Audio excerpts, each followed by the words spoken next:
What up, Bulls Nation? CHGO Bulls pregame starts right now. As we preview Bulls Pelicans tonight, what did the Pelicans do this offseason? Let's all rewind and remember together. Plus, who's in and who's out. Long injury reports for both the Bulls and Pelicans tonight, but still some solid star talent out there. And the Pelicans, Zion Williamson playing, slim down, muscular, all-star caliber, and the Rook, who they boldly made a move to get, Derik Queen. What has he been doing so far his rookie year? We'll talk about it next.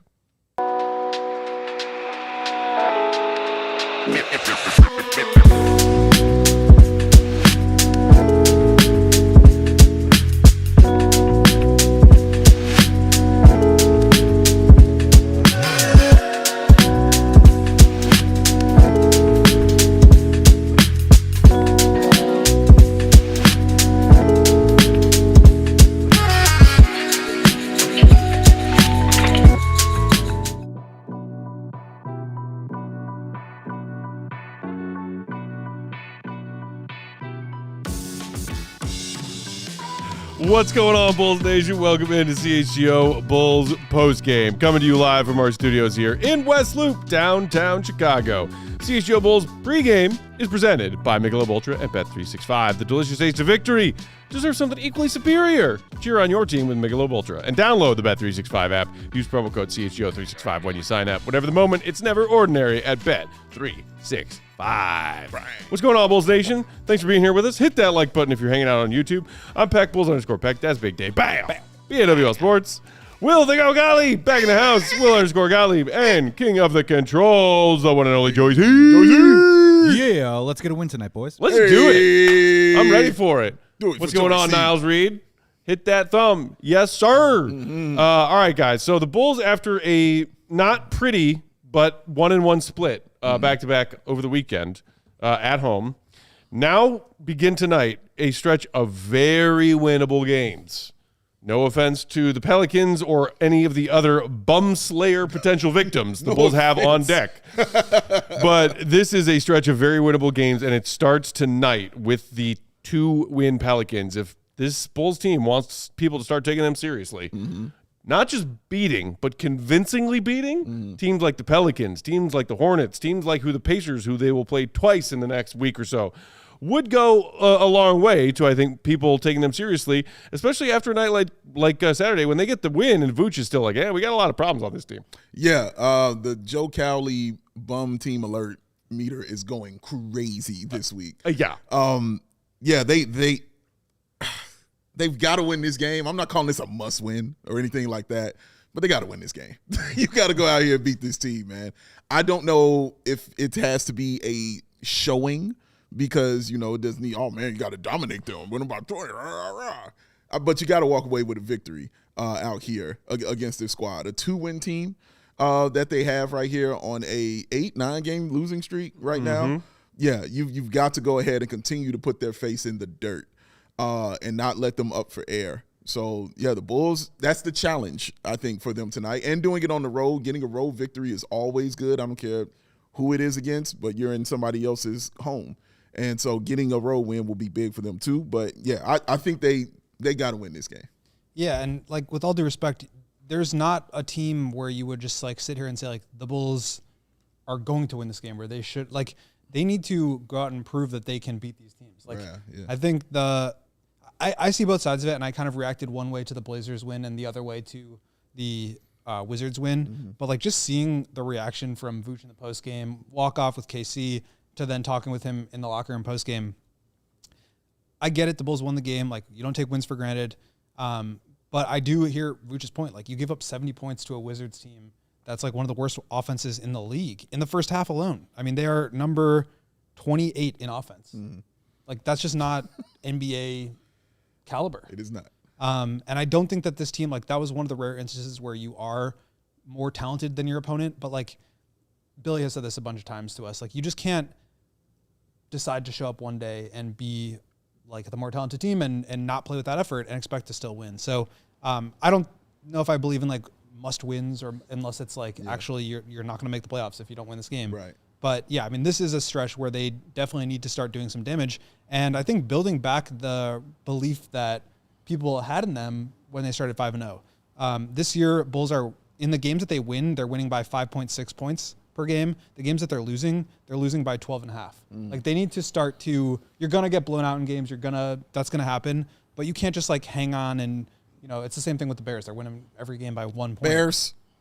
You got to start like taking care of business, and these are the teams that you can take care of business against every day. So yeah, this is again just like it was against the Pistons, and that went sideways, and the Bulls took an L, and just like the Wizards on Saturday night. And again, I know 5th game in 7 nights. That's rough. You're missing some guys, but yes, you got the win. Like that is a step towards going from being a middling team that might be around 500 or maybe a couple of games above to a team that is actually fighting for a top 4 seed in your conference. You handle business against weaker opponents. And the Bulls have a history of playing down to their opponents. True. And so far this season, they continue to prove that is something that they are willing to do or capable of doing, even if not intentionally. But when you talk about this Pelicans team, look, their season last year was ravaged by injuries, and basically they shut it down. They ended 21-61, 14th in the West. Zion only played 30 games. Herb Jones, who was coming off of a first-team all-defense selection the prior year, looking like a rising star in this league, only played 20 games and then was lost to injury. Trey Murphy was a 20 points per game scorer for them last season. He only managed 53, and that was like one of their more healthy players last season. Then, of course, Brandon Ingram, he plays a handful of games. Then he gets hurt. They shut him down. They trade him. So it was an injury-plagued year for the Pelicans last season.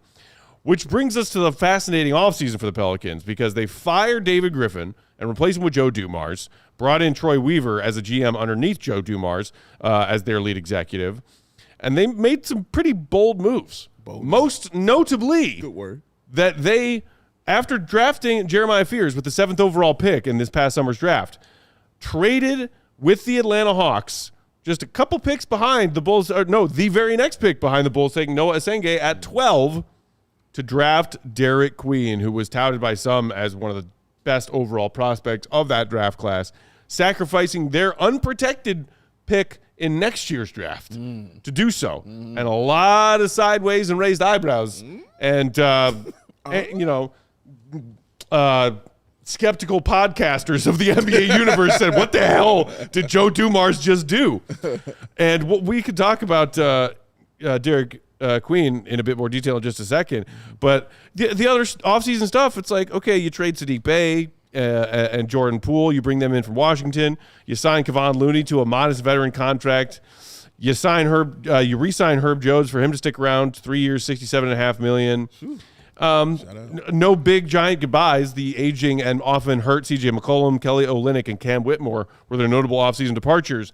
So it's like a team that had a season lost to injury, trading their arguably best player when healthy, Brandon Ingram, because people just stopped putting Zion in that category because never healthy. And honestly, it's like, okay, now they're in this weird go-between where some Bulls teams and other NBA teams where it's like, is this team trying to be competitive now? Are they taking now? 2 wins out of your first 17 tries certainly seems like, this is another tanking year for the Pelicans, but they also have that Derik Queen guy that they're excited about. Well, I think a lot of teams now are not doing the we're going to be egregiously tanking to the point where it looks like we're not trying. And I think the Pelicans are more in that category. They've obviously got some talented players.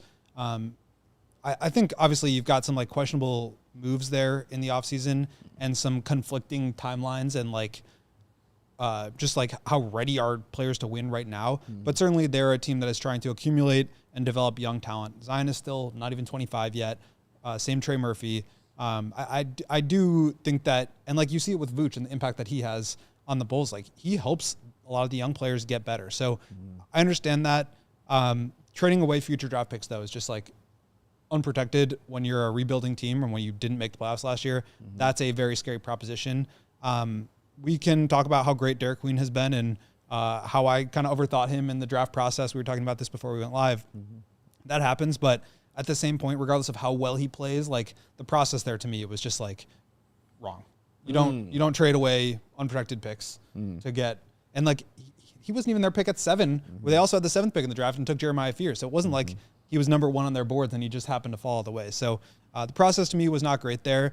But at the same point, you look at what they are and what they have. They've got some good young players, exciting talent that they're building around, and it has not resulted in wins. They move off of Willie Green after, I can't remember exactly how many games before they fired him, but early on in the season.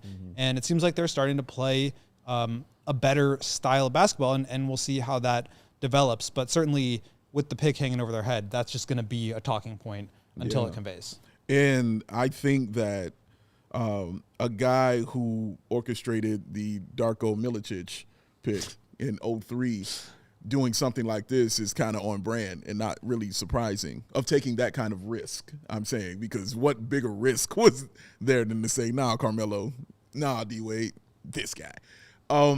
So this is the process. I agree with how you said that, Goat. Just the process of it is wrong because there was an opportunity to get him previously. Same as Gideon Caruso. Correct. Yes. Oh, yes.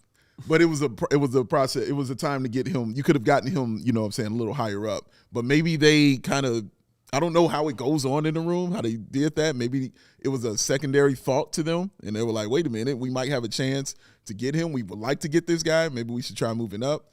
And it was like, okay, what will you give up? I will give you a first pick. Deal. Deal.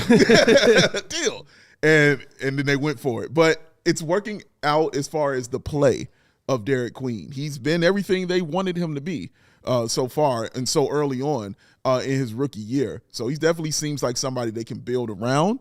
But that's a huge asset to give up because you have 2 wins right now. So the further you fall, the better it is for the Atlanta Hawks, who are just salivating at every single game that the Pelicans play and lose. And, yeah, it's a heck of a risk, man. But like I said, Joe Dumars is not afraid of risk.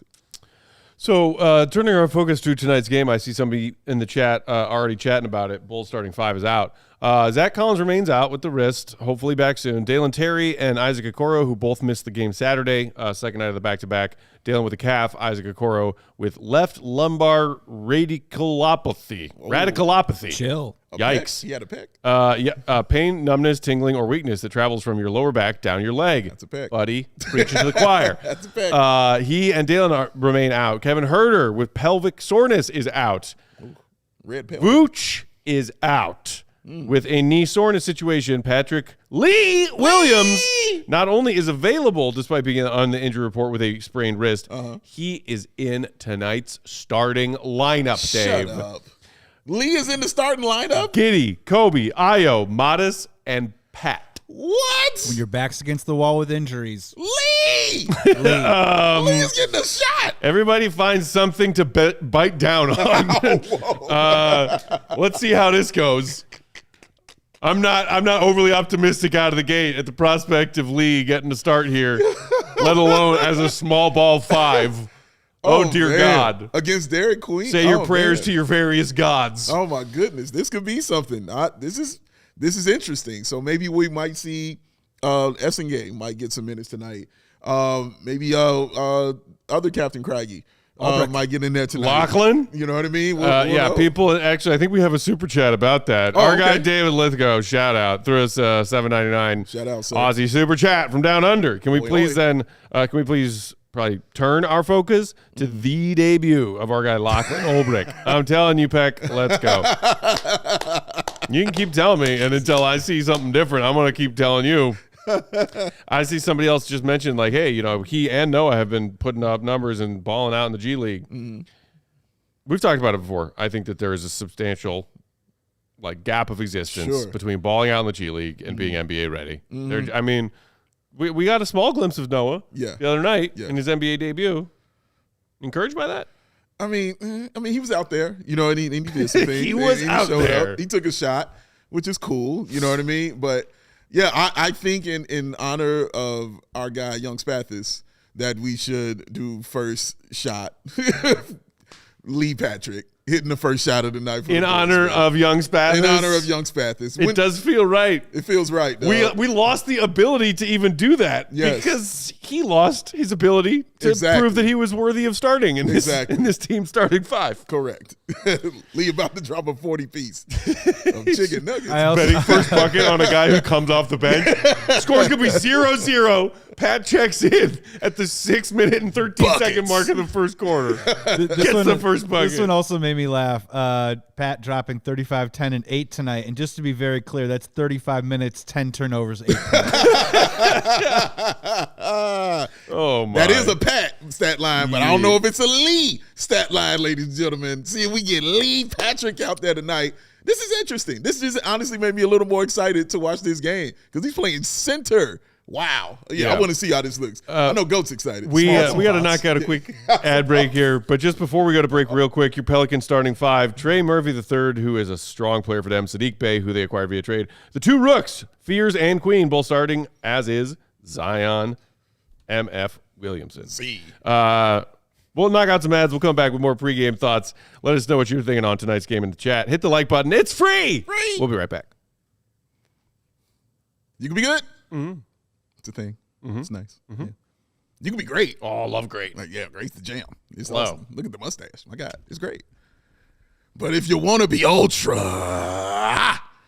it's only one way to do it. And that's with a smooth, crisp, refreshing taste of an icy cold Michelob Ultra. Because once it hits your lips, whether it's bottle or can, it's a full throttle love, baby. I have to whisper it when I talk about it because I can't believe it's like this. Michelob Ultra. It's amazing, y'all. Grab a Michelob Ultra, all right? It's the official American beer sponsor of your CHGO Bulls. But Big Dave, what makes it so ultra, man? Well, I would love to tell you right now. 2.6 carbs. 95 calories. That's what makes it ultra, y'all. A superior, smooth taste worth playing for. So no matter what you're playing for, all you need to do, ladies and gentlemen, is look at me in my eyes and make it superior, all right? And you do that with Michelob Ultra. Be ultra magnetic. CHGO Bulls also brought to you by Bet365. And now with the early payout offer from Bet365, you're a winner if your team goes up by 17 points this football season with an instant payout on straight bets and parlay selections marked as winners. Download the app. Use promo code CHGO365 when you sign up. Because when you do, you're going to also cash in on that offer of $150 in bonus bets when you place your first $5 bet. And here's the greatest part. Win or lose that $5 bet, it doesn't matter. You're going to get that $150 in bonus bets either way with that promo code CHGO365, of course. They got something every night. Thursday Night Football, a $10 safety net bet. Sunday Night Football, there's a $365,000 jackpot you can get in on. And Monday Night Football, 50% super profit boost tokens on same game parlays. You could double your winnings on parlays with Bet365's 100% parlay boost. So what are you waiting for? Download the Bet365 app. Use promo code CHGO365 when you sign up. Whatever the moment, it's never ordinary at Bet365. Gambling problem? Call 1-800-GAMBLER. Must be 21 and over. We're back, CHGO Bulls pregame rolling along. Thanks for hanging out with us, Bulls Nation. Hit the like button if you didn't do it during the ad break. So that was the Pelicans starting 5 that we shared with you just before going to ads. I'm excited to watch the 2 rooks, Fears and Queen. Excited to see what Zion Williamson looks like. You know, I've seen a couple plays and highlights here and there so far this season, but have not sat down and watched a full game of Zion in I don't know how long. It's been a minute. It's been a minute, brother, and I am excited to watch it and see it. I don't know who guards this young man tonight. That's what I was just thinking. Yeah, like, go ahead. How do these matchups work? You have Sadiq Bey is like legit power forward size. Yep. Trey Murphy is 6'8", 6'9", as a 2. Derik Queen obviously is going to be a handful. He's going to be facilitating, handling the ball, and also can play in the post. And then that's not even their biggest bully ball dude, who is Zion. So, and then you've got like Fears is a big guard who like super quick, super downhill. You don't have a Coro. Like, who do you throw on him? Probably Io. And then like, how do these matchups? I think Coby and Giddey are going to be chasing Murphy around. This is going to be an interesting starting 5 matchup. I do enjoy small ball. I think it's like something that you should have in your back pocket. I'm less in the camp of like they need to play small at all times because I just don't think the Bulls have the personnel to do that, especially when your small ball center is Patrick Williams, who is obviously not a great defensive rebounder. The Pelicans are not good at pretty much anything. They are, if you look at their 4 factors, they are 29th in effective field goal, 18th in turnover percentage, 23rd in free throw rate. But the one thing they are pretty good at is offensive rebounding. They're 12th overall there. So that's going to be an interesting sort of clash of can the Bulls, who are, one, struggling right now, defensive rebounding, but generally a good team. But more importantly, 2, without Vucevic tonight, that is going to be an interesting battle to see how they try to combat that. Because that also means you're sending 4 or 5 guys to the glass, which means you're not getting out and running. And so what is the impact then on your transition offense? So I'm very fascinated by this. on paper, you look at the Pelicans and you look at the Bulls. Bulls 9-7. They're just underwater in terms of net rating. Pelicans 2-15, minus 12.7 net rating. Like, you should think the Bulls are going to win this easily, but that's the kind of battle within the battle that I'm very curious to watch, because it really feels like the Pelicans have a huge advantage there.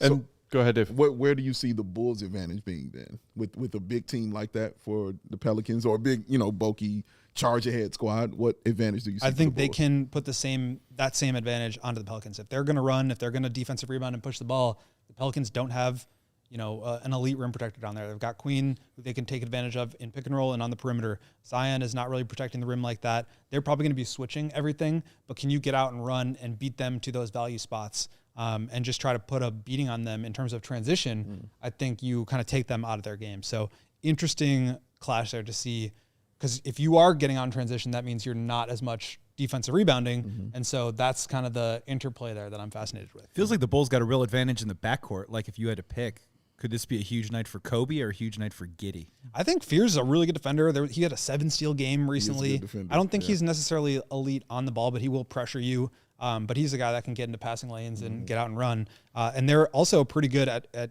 forcing turnovers. On defense, their four factors: 29th in opponent effective field goal percentage, 20th in opponent offensive rebounding rate. So they're not giving up a lot of offensive rebounds, or they are giving up, a lot of offensive rebounds. 20th in free throw rate. They're fouling a decent amount, but 12th in turnover rate, which means they are pretty good at generating some turnovers. And that's an area where the Bulls can really struggle too. So yeah, the Bulls should have an advantage there in terms of like talent, but if they throw Zion or Trey Murphy, who are pretty solid defenders, on Giddey, can they force him out of the paint? Can they try to generate some turnovers there and make life difficult? I do think that between Io, Coby, and Giddey, that just puts a lot of pressure on teams where you don't necessarily know. You can't load up on any one of those guys. And if you do, then you're giving up paths to the rim, and that's how the Bulls are going to thrive. So I think this will be a high-scoring game. That's what I'm trying to say. I would bet that as well. I did look at the over-under. We'll have some pregame picks coming up a little bit later, but 244.5, which I think I took the over of on a recent game when the Bulls were playing a team that also didn't play defense. I think it was it was the double OT game against Utah, where it ended up being like 300 combined points scored. But yeah, so you touched on the fact that for all of the awful ratings this Pelicans team has on both sides as far as their four factors, the two categories where they have looked better than average is their own offensive rebounding percentage and then creating opponent turnovers. Those two things combined, and it has been a recurring theme for the Bulls, leads to that question of, can the Bulls win the possession battle and take more shots than their opponent tonight? Because that leads you to think it might not be such a open and shut case for the Bulls having the upper hand. Because this team, it's young talent. They do have young talent, and they have a couple of spots where they excel at certain things where the Bulls have shown they can be vulnerable.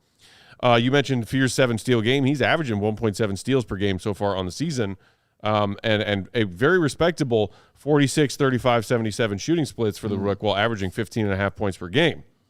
Then you get to Derik Queen, the more intrigue surrounded Rook for the Pelicans because of said bold trade they made to get him. You look at his numbers across the board so far in his slate of rookie appearances: 12.6 points per game, 49, a hilarious 12.5% three, 78 from the line. He also just is not taking a bunch of threes. I think he's like 2 for 15 or something like that on the season. But 6 boards, 4.3 assists, 2 steals per game for young Derik Queen. And then you think about, I noticed his splits because I feel like I've been seeing more of him recently, the last handful of games, the last week or so. He's gotten more run, and more people are turning their heads and looking at, wow, did you see what Derik Queen did tonight? Shout out Kendall Gill. In his 5 starts, compared to, I think he's got like a dozen coming off the bench, and 5 games where he's been in the starting lineup, as he will be tonight. In the 5 starts, those numbers improved to 17.5 points per game, 49, 17, 80 shooting splits, 8 boards, 5.5 assists. And even his last 3 games, 20-9, 27 and 11. And then he had a 30-point game, right? 9 and 4. There you go. He's been producing. Wow. Yeah, he's been awesome, man. Shout out to him. This is going to be so much fun to watch. Like, I'm just really excited to see him out there on the floor. And if you guys watch anything about Derik Queen tonight, pay attention to the young man's footwork. Like a guy that young, being a rookie, having that kind of footwork is not normal. So just pay attention to how his feet work, because that along with his size, he's not just putting his shoulder into people and scoring that way. There's a finesse to that young man's game. So just watch how his feet work and be hopeful that Lee's feet are working as well so he can stay with that young man, because there's going to be some up and unders and some fadeaways and some mid-ranges coming his way tonight. I feel like we should at some point talk about the Queen, Essengay, Hawks pick value proposition. Maybe we can save that for post game. But it's not often that you are way more focused on the second lottery pick that a team made than the first. Yeah. And Fierce has been awesome too. He's the 7th overall pick. Right. 15 points, 3 rebounds, 3 assists. He's really starting to find his rhythm in terms of his scoring and efficiency. And he's just such an exciting player to watch. Incredibly dynamic with the ball in his hands. Incredibly explosive to the basket. Also has this crazy one-legged fall-away shot that he goes to a bunch. So I'm really excited to watch him too. But I kind of like what they're building there. It just hasn't actually resulted in wins yet, which, would be fine if they had their pick. But obviously that changes things a little bit. True. Just a bit. Just a little. Yeah, so very curious to see what kind of stuff we get from the young Pelicans talent tonight. And Zion Williamson is out there. In the games he has played so far this season, he's averaging 21.5, 6 boards, 4 assists. Zion's averaging a couple of steals per game as well. So, this is not just a let's go out there, build ourselves a nice, comfortable lead, and then coast to the finish line game for the Bulls. Yeah, man. Because they've already proven to us that no such game exists, at least not yet. You cough up that lead to Portland, and you have trouble with the Zards, even trail big against them. Would be nice to see the Bulls come out strong and establish a big lead early and then just maintain it throughout, despite the fact that, yes, they are also shorthanded. But, we're talking about Fears and Zion and Queen, and they do have some players, but DeJounte Murray, Jordan Poole, Herb Jones, all out for this team. So Pelicans are banged up too. The Bulls theoretically should be the team that controls this one. We'll see if they do. Before we get out of here, real quick, how about some pregame picks? How about it? Pregame picks are presented by Bet365. Download the Bet365 app. Use promo code CHGO365 when you sign up. Whatever the moment, it's never ordinary at Bet365. All right, here we go. Coby White in his second start of the season. Yes, he's got those games with 25 and 27 points. I think he finished with 20 on Saturday's contest, his first start. He's also been slinging a bunch of dimes because that ball keeps moving for the Bulls offensively. And with this Pelicans defense struggling as they have, I should expect that to continue. I think it's very feasible. You see another one of those 30 team assist nights for the Bulls tonight if they take care of the ball. So with that, Coby White, 7 or more assists gives you plus 260 odds. Ooh. I like that because he is averaging 7 assists in his first few games of action. Not bad. So why not bet something a player has averaged so far at plus 260 odds? And that Big Dave, I had to do this one for you. Come on. Modest Buzelis. Yeah. Over 1.5 blocks at minus 105, so almost equal value, money in, money out. He has had 2 or more blocks in his last 5 games straight. He had 3 last game as well. Keep betting it. Exactly. Can't wait. 2-2-2-2-3 is his block total in his last 5 games. Keep it up. Why not keep betting it? Why not? Ride it out, as they say. Ride the Maverick. And then the young rook we've been talking about, Derik Queen. You mentioned his recent stretch of games, 20 points, 20 points, 30 points. You're getting plus 190 money, or I did earlier today, plus 190 money for Derik Queen to have 20 or more points tonight. So given the Bulls are defensively challenged, especially in the interior, no Vooch tonight. They're starting small. I think we could very easily be looking at a Derik Queen night of 20 or more points. So those are my 3 picks. Let's see if they come true. Good luck to you. Feel free to tail. Feel free to make your own picks. Feel nice. Get your own, man. Bet365. Be sure to do it there. Hey, shout out to Philip there saying CHGO. Just want to say I appreciate the pregame shows. Love the intro. The N2s. The opposing team. The diving N2s. You're quite welcome. That's why we do these here pregame shows. Because tell you what, other than a couple of highlights from Derik Queen and around the league stuff, did I pay a whole lot of attention to what the Pelicans have done through their first 17 games? Not a lot. No, because they're in the West and bad. So, one fish fry at a time. But tonight, what's up? I was going to say, now you can go to your local bar and you can sit down, watch some Bulls basketball tonight. Someone comes up and says, hey, what's up with the Pelicans? And you can say, they don't do anything good. Yeah, that's right. I tuned to CHGO Bulls pregame, and Goat told me that the Pelicans don't do anything good. But hey, that Jeremiah Fears. Hey, that Derik Queen. All right, we are past the 7 p.m. hour here in Chicago. That means tip-off right around the corner. Get in your last-minute bets. Bet365, you can still get those in until 7:10 Central. They give you that extra 10-minute window before tip-off actually happens. So get your bets in. Be sure to use that promo code CHGO365 when you sign up. We'll be right back here for live postgame to break down what happens in this one. Hey, Bulls, how about a no cardiac fourth quarter? Can we do that? Can we do that? No. Let's all try together to do that and enjoy that. Just win. Whatever happens, we'll be here breaking it down for live postgame. Enjoy the game. Talk to you soon. Peace. We all silly like the mayor.